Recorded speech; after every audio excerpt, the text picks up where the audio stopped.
Anbetsika fitenenana ihany koa Fenohasina. Fenohasina Ernaivo!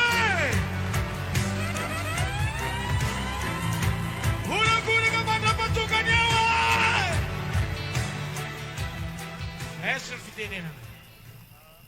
Voaloha tena aloha misaotra an'Andriamanitra nanome tompo-pahavelomana ary natrato izao fotoanany izao.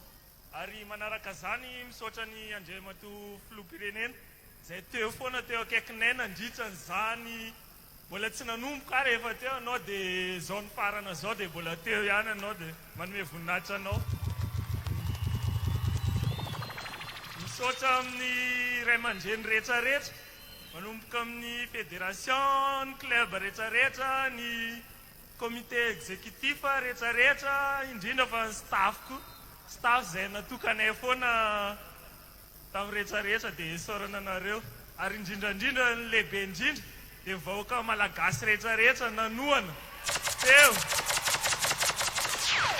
na teto atoerana zany na tany ivelany ny ray inona atsika ary misaotra anareo hoe mankasitraka.